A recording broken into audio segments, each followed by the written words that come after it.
살고 있는 이 나라가 개발도상국이었는데 이제 국제적으로 개발도상국이 아니라 한국은 선진국이다, 이렇게 인정을 한다고 합니다.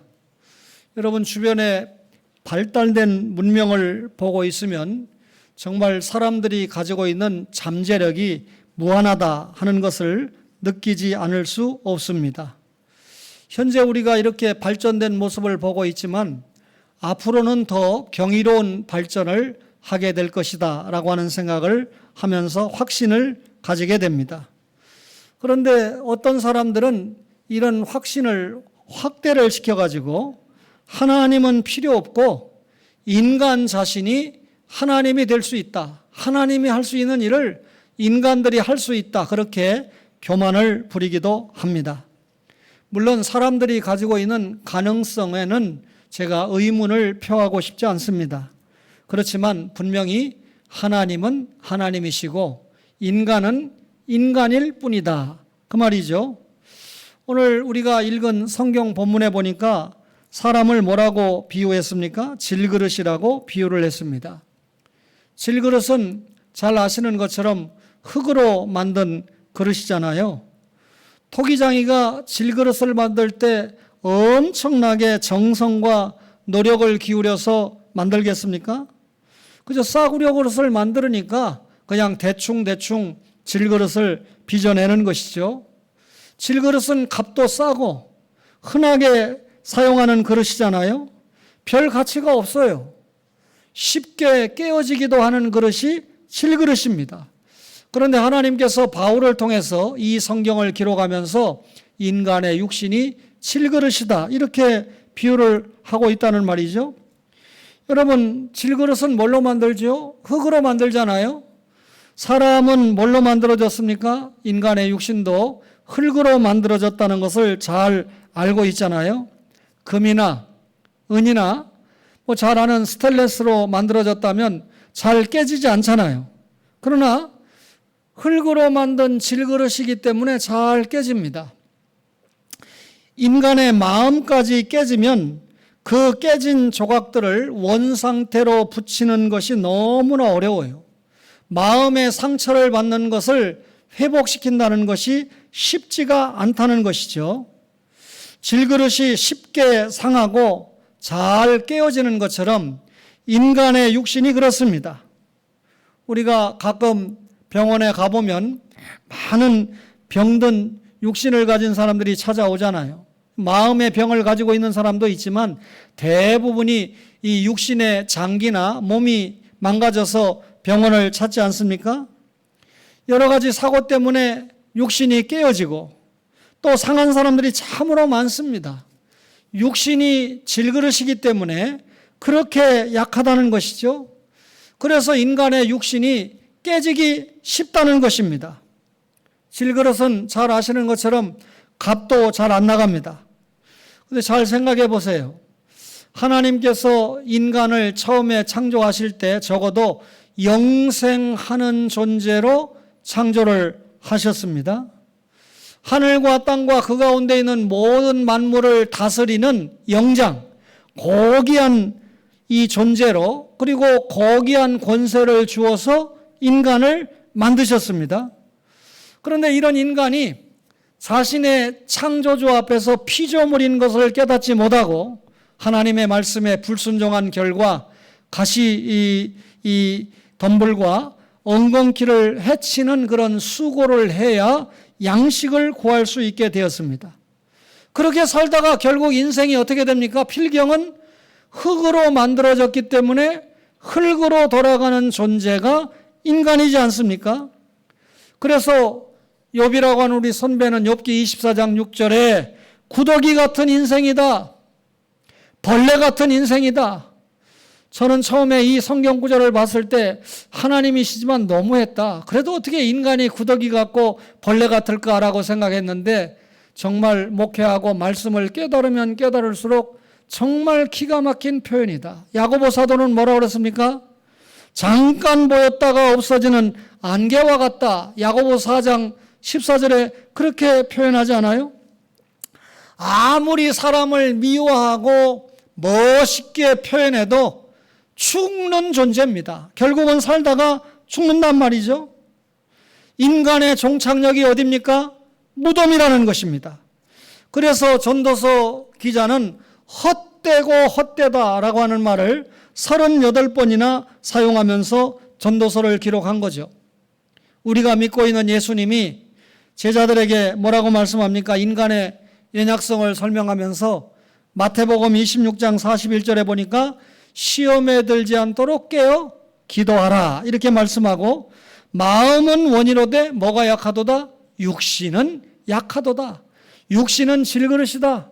깨지기 쉽다. 약하다. 이렇게 말씀했습니다. 따라서 인간의 육신만 생각하면 별 가치가 없습니다. 그런데 여러분, 인간은 대단히 가치가 있다고 여겨지지 않습니까? 왜 그럴까요? 질그릇 같은 인생인데 질그릇 이상의 가치가 있다고 하는 이유가 무엇일까요? 질그릇 같은 인생이지만 그 속에 뭐가 담겼습니까? 보배가 담겼기 때문에 그렇습니다. 오늘 고린도후서 4장 7절에 보니까 우리가 이 보배를 질그릇에 가졌으니 그랬습니다. 여러분, 질그릇에 보배를 가졌다고 한번 생각을 해 보십시오. 여러분, 질그릇이 귀해서 귀하게 여기는 것이 아니라 질그릇 안에 담긴 보배가 귀하기 때문에 그 질그릇도 귀한 취급을 받는 것 아니겠습니까? 그렇다면 이런 질그릇을 여러분 대충 아무 곳에나 보관을 할까요? 그 속에 보배가 있기 때문에 안전한 곳에 보관을 하겠죠. 그리고 가장 귀하게 대우하면서 질그릇을 보관하지 않겠습니까? 그러면 역으로 질그릇이 귀하기 때문에 안전하고 귀하게 여깁니까? 아니잖아요. 질그릇 속에 있는 보배가 귀하고 대단하기 때문에 안전한 곳에 귀하게 보관한다. 그 말이죠. 이런 말씀을 통해서 우리가 육신을 이해해야 됩니다. 사실 이 질그릇 같은 이 껍데기 육신은 별 가치가 없다는 겁니다. 죄송하지만 소도 육체가 있고 돼지도 육체가 있는데 소의 육체나 돼지의 육체와 인간의 육체가 다를 바가 없습니다. 굉장히 심각하죠. 그런데 굳이 이런 동물들의 육체와 사람의 육체가 다른 것이 있다면 동물들의 육체 속에는 보배를 담고 있지 못하지만 사람들의 이 연약한 육신 속에는 뭐가 담겨 있다는 겁니까? 보배가 담겨 있다는 겁니다. 그렇다면 육신 속에 담겨 있는 보배가 뭘까요? 라고 물으면 복음으로 인해 구원받은 영혼이 담겨 있다. 그래서 인간은 육신과 영혼으로 구성되어 있는 것입니다. 여러분, 이 영혼은 이 인격의 좌소가 되지 않습니까? 이 영혼이 육신을 움직이는 겁니다. 자동차에서 운전사가 떠나버리면 자동차를 어떤 경우든지 움직일 수가 없잖아요. 사람이 죽었다 그럴 때 그 죽었다는 가장 적합한 표현이 뭡니까? 사람 그 속에, 육신 속에 담겨있는 영혼이 육신에서 떠나가 버렸다. 영혼과 육체가 분리되는 것을 우리가 죽었다. 그래서 방랑신 김삿갓이 꽃화자에다가 여러분 꼿꼿하게 살다가 여러분 죽었다. 이렇게 표현하는 것을 죽음이라고 말하잖아요. 여러분, 영혼이 있으면 움직이고 말하고 다 해요. 근데 영혼이 떠나가면 손가락 하나도 움직이지 못하고 숨 쉬지 못하고 꼼짝 못하고 여러분 꼿꼿하게 되지 않습니까? 그러면 사람은 누구나 다 영혼을 가지고 있는데 그러면 영혼을 가지고 있는 사람들은 다 가치 있는 그런 영혼입니까? 아닙니다. 인간의 영혼은 둘로 나누게 되는데 하나는 사탄이 지배하는 영혼이고 다른 하나는 성령님이 지배하는 영혼이죠. 성령님이 지배하는 영혼을 오늘 성경에서 가치 있는 영혼으로 비유하고 있습니다. 여러분과 저가 예수를 믿고 죄 용서받고 구원받았다는 것은 과거에 사탄이 우리의 영혼을 붙잡고 주인 행세했는데 사탄을 쫓아내버리고 예수님이 주인이 돼서 우리 영혼을 이끌어가는 성령님이 내주해서 인도해가는 그 상태를 말하는 것이죠. 따라서 성령이 지배하는 영혼은 인간이 가지고 있는 능력의 출처가 어디인가를 잘 알고 있습니다.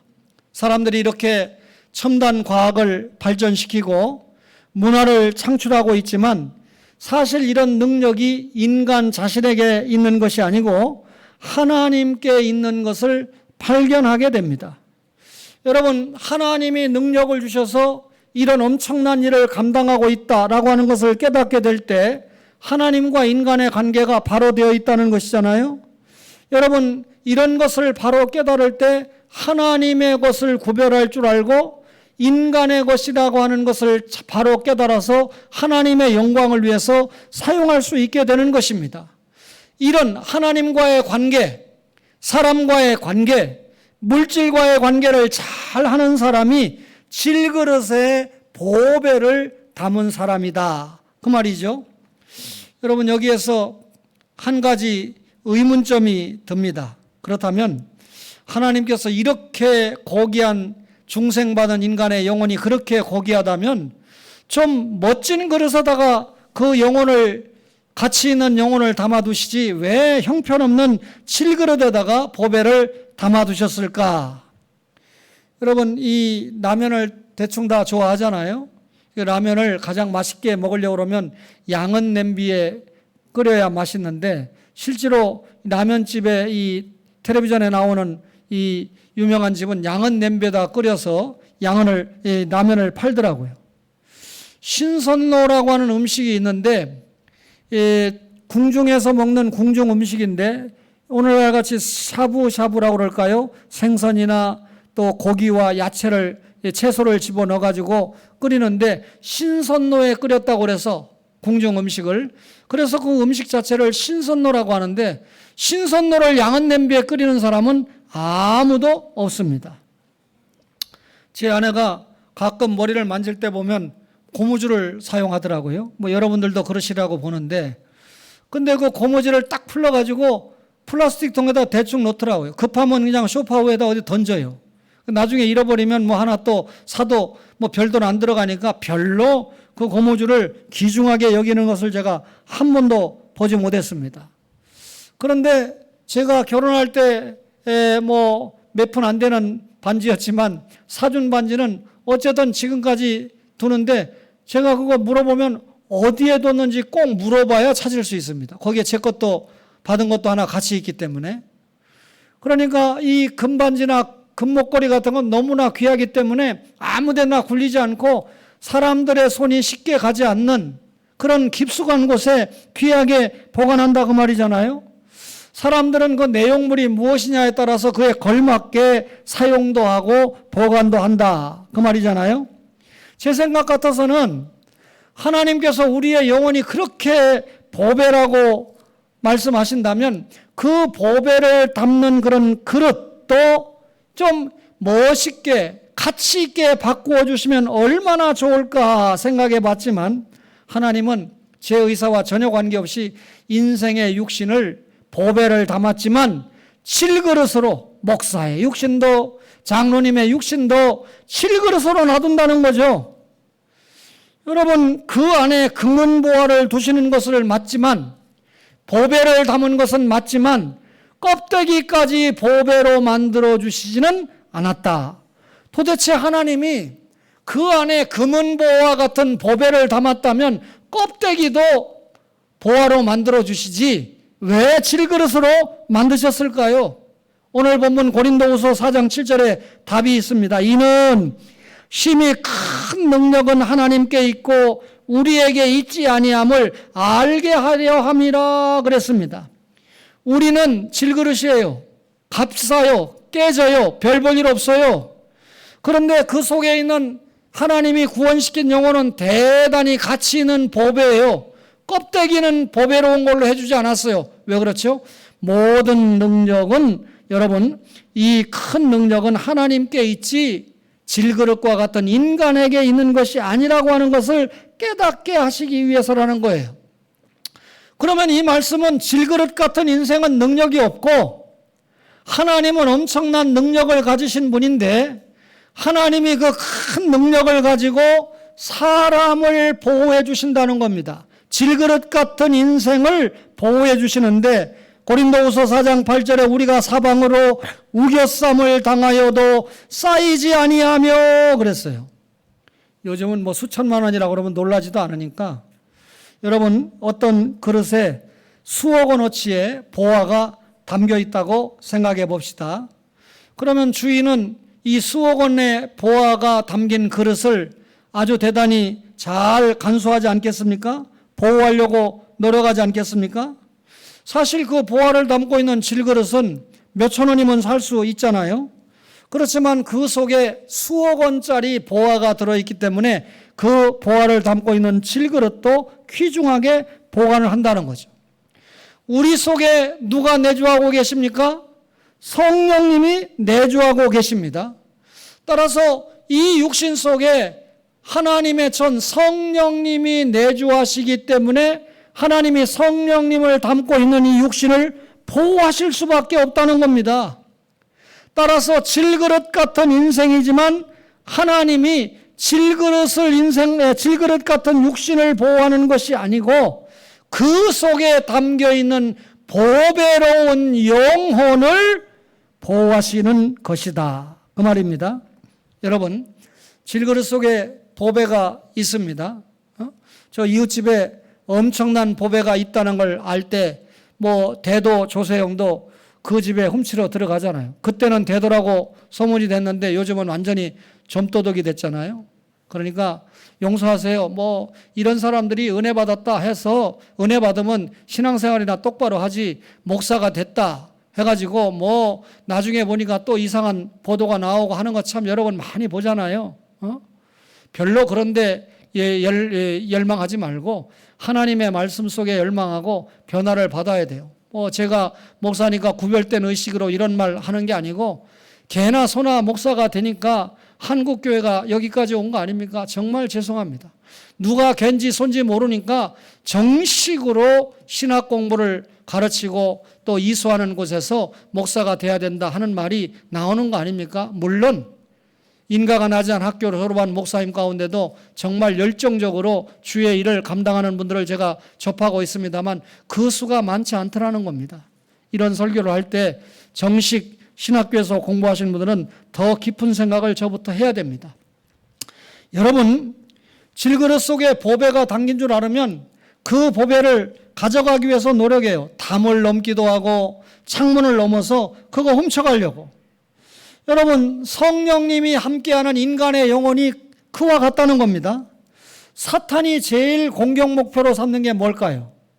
여러분, 사탄이 빼앗고자 하는 것은 인간의 영혼 속에 담긴 성령으로 말미암아 구원받은 영혼을 유린하려고 처음에 아예 사탄이 붙잡고 있는 영혼이 하나님의 자녀 예수 믿고 성령이 내주하는 전으로 옮겨갈 때 엄청나게 방해하잖아요.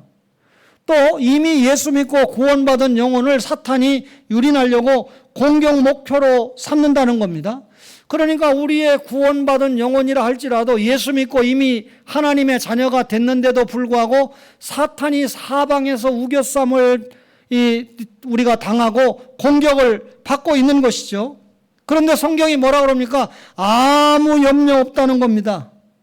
여러분, 보배가 담긴 질그릇을 주인이 그 보배 때문에 질그릇을 잘 보관하는 것처럼 하나님께서 우리 육신은 별 볼 일 없지만 육신을 담고 있는 이 속에 있는 영혼이 너무나 귀하기 때문에 이 질그릇된 육신도 하나님께서 보호하시고 지켜주신다 그 말이에요.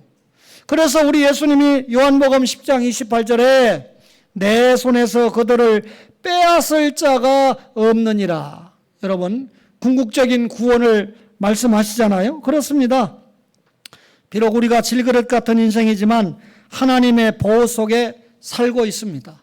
하나님께서 함께 하시는 영혼이 우리 육신 속에 있기 때문에 하나님의 큰 능력으로 보호해 주신다.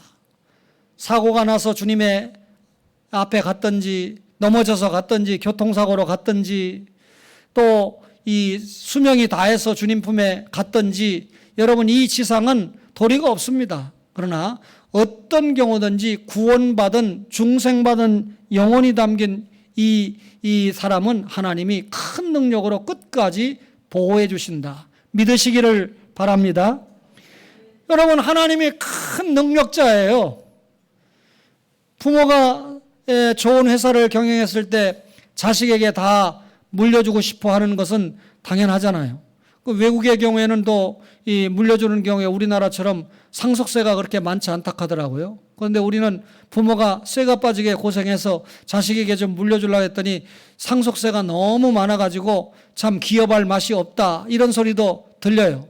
어쨌든지 간에 경제학자들이 답을 잘 내야 되겠습니다만, 여러분, 이 목사가 주님의 교회를 열심히 목회하다가 야, 아들 목사에게 물려줘야 되겠다 이렇게 생각하면 그 시간부터 저는 하나님의 영광을 위한 목회가 아니라 자식의 영광을 위한 목회가 되는 거죠. 교회가 부흥하는 것도 재산이 늘어나는 것도 다 야, 우리 자식이 앞으로 이 큰 교회에서 이 좋은 재력을 가지고 목회할 거니까. 그래서 저는 어떤 경우든지 부자 세습은 하나님이 원하는 일이 아니다라고 생각하는 목사입니다. 여러분, 생각은 자유예요. 제가 이걸 진리 문제라고 주장한 건 아니니까. 왜 이야기를 하느냐면요, 여러분, 아버지가 능력이 있을 때 자식에게 좀 물려주고 싶잖아요. 하나님이 엄청난 큰 능력을 가지고 계신데 자신의 자녀를 삼은 자녀들에게 능력 주시지 않겠습니까? 그런데 우리가 질그릇 같은 인생이기 때문에 이 세상 살아가는데 너무 답답합니다. 영적으로나 육적으로나 답답한 일이 한두 가지가 아니잖아요. 믿음으로 살고 싶은 마음 간절합니다. 예수 믿었으니까 장로답게 살고 싶고 권사답게 의롭게 착하게 살고 싶은 마음 꿀떡 같습니다. 그런데 솔직히 그렇게 살지 못하는 것이 대부분 우리의 모습이지 않습니까? 왜 그렇게 살지 못하죠? 왜 그렇게 염려하면서 살죠? 영적인 능력이 부족하기 때문입니다. 참으로 안타깝고 답답한 노릇이죠. 세상의 모든 일을 자기 마음대로 할 수 있는 능력을 가진 사람은 사실 아무도 없습니다. 세상에서 하고 싶은 대로 여러분 안 되어서 답답한 마음을 가지고 사는 사람들이 얼마나 많습니까?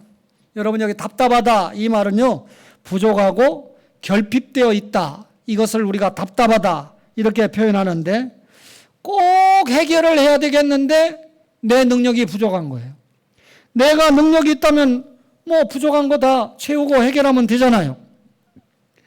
내 능력으로 해결이 안 되니까 답답한 겁니다. 염려가 되는 겁니다. 부모 문제가 내 뜻대로 됩니까? 자식의 문제가 특별히 내가 원하는 대로 내 뜻대로 잘 되던가요? 아버지 고생하던 때 얘기는 하지 마세요. 우리는 그런 거 몰라요. 딱 한마디로 끝나잖아요. 남편과 아내가 원하는 바대로 다 잘 되는가요? 사업과 직장 문제가 내 마음대로 된다면 얼마나 좋겠습니까? 여러분, 질그릇 속에 보배를 담고 있는 성도는 그럼에도 불구하고 낙심하지 않는다는 게 본문이죠. 어차피 큰 능력은 누가 가지고 있어요? 나를 구원하신 하나님이 큰 능력을 가지고 계십니다. 그러니까 큰 능력은 우리가 가지고 있는 게 아니라 하나님이 가지고 계신데, 여러분, 이 하나님께서 보배를 담은 질그릇이 그 상태에 있도록 내버려 두지 않으신다, 그 말입니다. 하나님은 부족이 없으신 분입니다.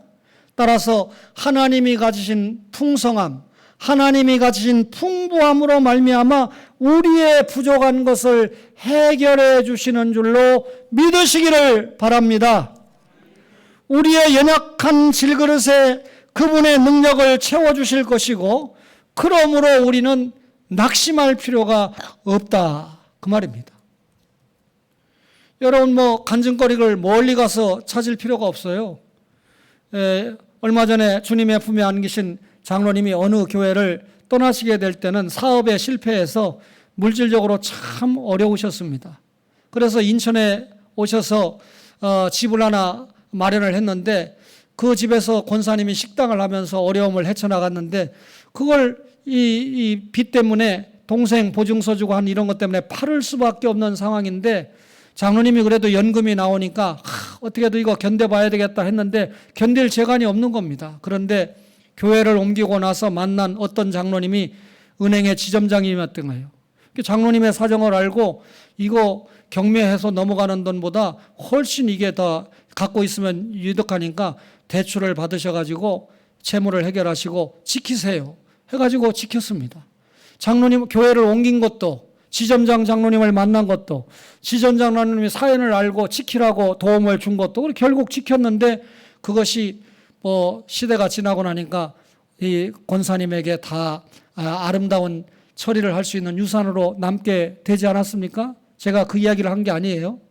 그 장로님이 주님 앞에 불려갈 때 권사님은 몸이 아프시니까 참 영혼의 신앙이 떨어질까 봐 걱정을 많이 했는데 마지막에 우리 교회 오셔서 주일마다 우리 교역자들이 가서 예배 드리고 또 이미 의식을 잃어가는 그 순간에도 목사가 도착해서 설교가 끝나고 이제는 하고 축도할 때 운명하셨잖아요. 주님 품에 안기셨잖아요.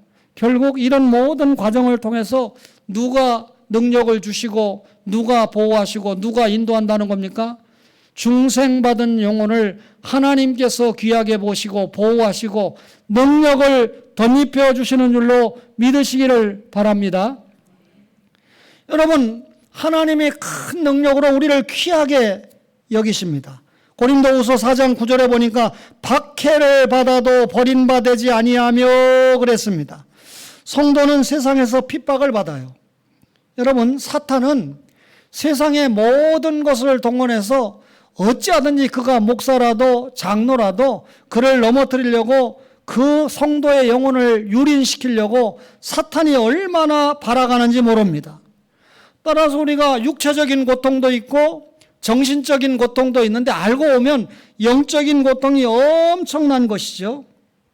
여러분, 우리가 사실 이 문제는 직접 당하지 않으니까 느끼지 않지만 일부 예배 제가 조금 얘기했습니다만 어느 분이 미군이 정령군이 어쩌고 하는 용어를 썼다가 좀 이 여론에 또 뭡니까 이 가름질을 하지 않았습니까? 어쨌든 간에 제가 볼 때는 이 역사를 연구하는 학도로서 그런 용어를 사용하는 것이 지금 적절하지 않다 그렇게 생각합니다. 오히려 여러분 이 북한 보세요. 김정일, 김정은, 김일성, 김정일, 김정은 3대에 걸쳐서 나라를 해방시키고 국민들을 다 널리 이롭게 한다고 하면서 이 공산사회를 주장했지만 얼마나 비참한 거 여러분들이 잘 알고 있지 않습니까? 여러분 기가 막히잖아요. 우리가 당하지 않는다고 동포들이 당하는 한때 평양이 동양의 예루살렘이라고 했습니다. 예수 잘 믿는 곳이었습니다. 평양 대부운동이 평양에서 일어났습니다.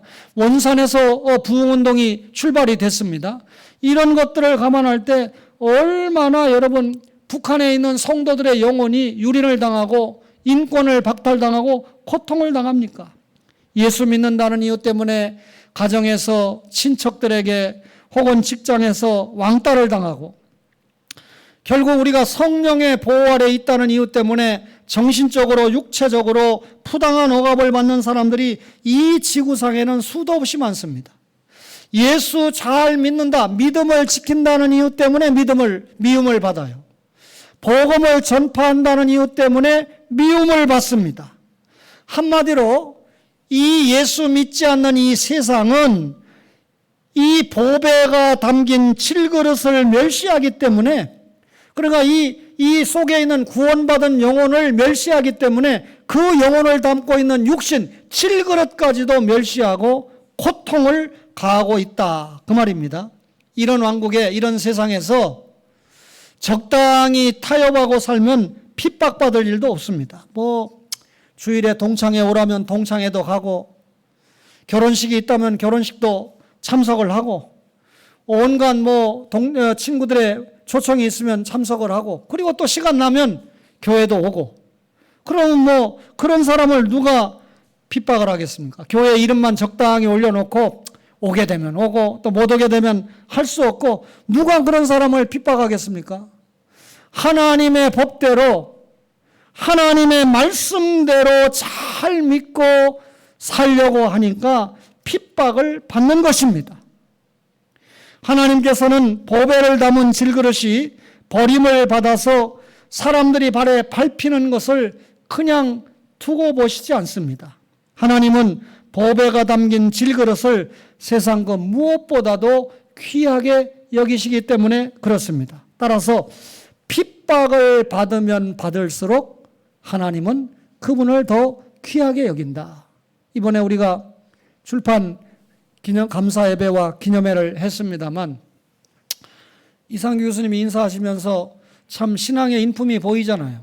뭐 총회장님도 오시고 사회부총님도 오시고 감사합니다가 아니고 주차하느라고 수고하신 분, 안내하시느라고 수고하시는 분, 주방에 봉사하신 분, 그리고 사진 찍느라고 수고하시는 이 장로님, 이렇게 순서가 왔잖아요.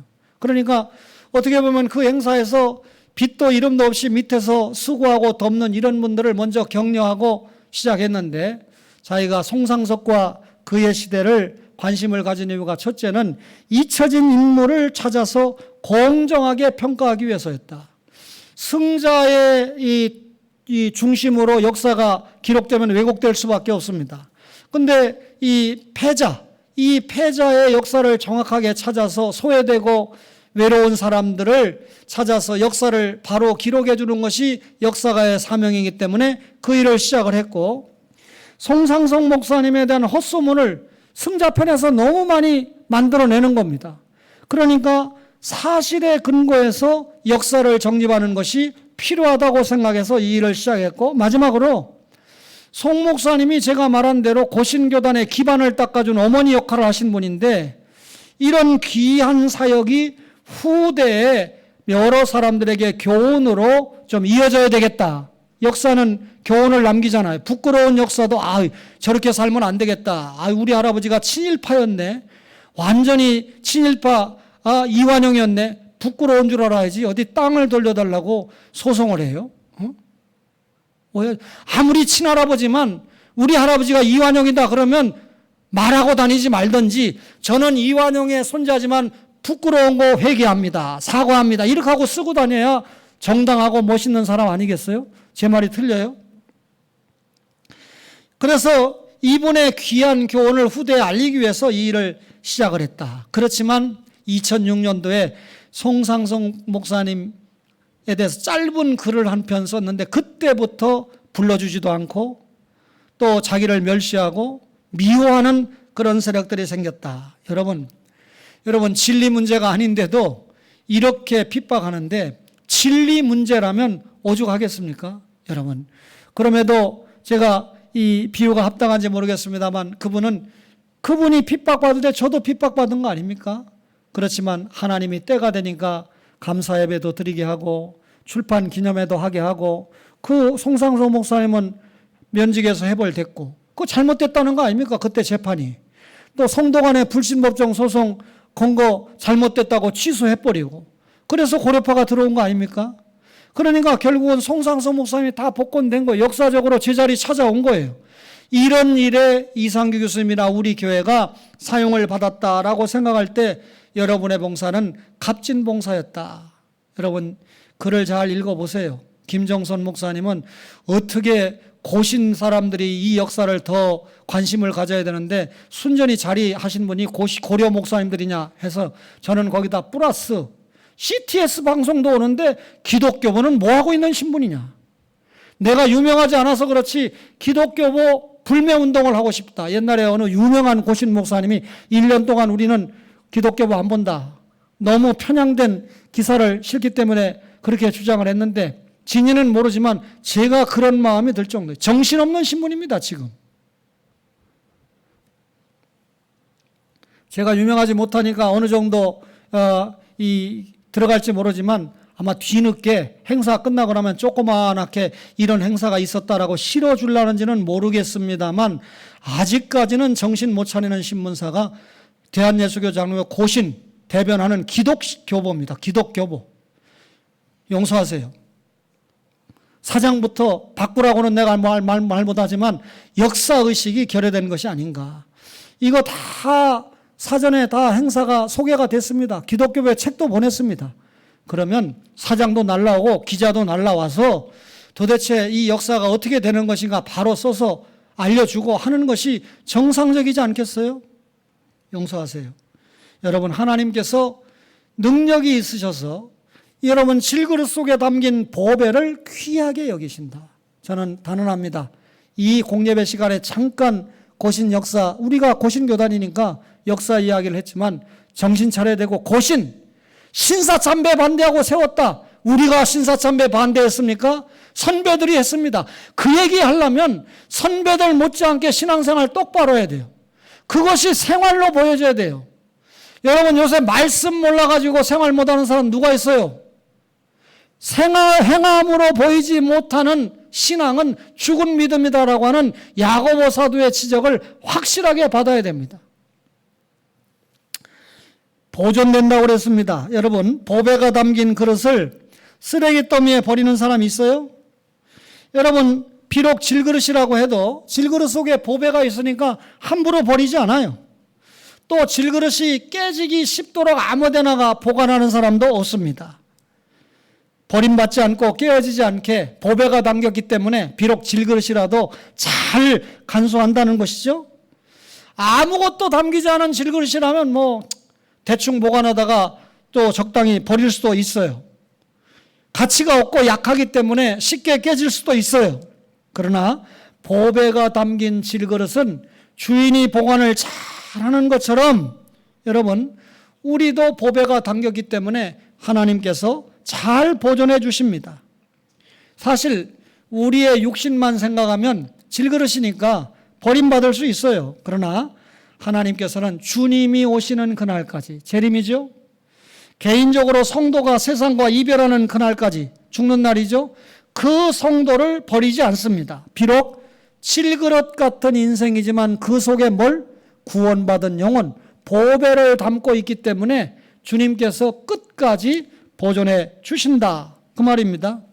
예수님이 이 땅에 오셔서 전능하신 하나님이고 완전한 인간이지만, 죄가 없는 인간이지만 십자가에 죽으셨어요? 안 죽으셨어요? 죽으셨습니다. 예수님 배고팠어요. 예수님 목말랐어요. 예수님 고통당했어요. 예수님 죽으셨어요. 무슨 말입니까?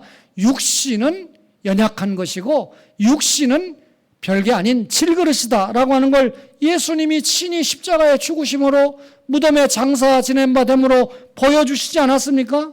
육신은 무가치합니다.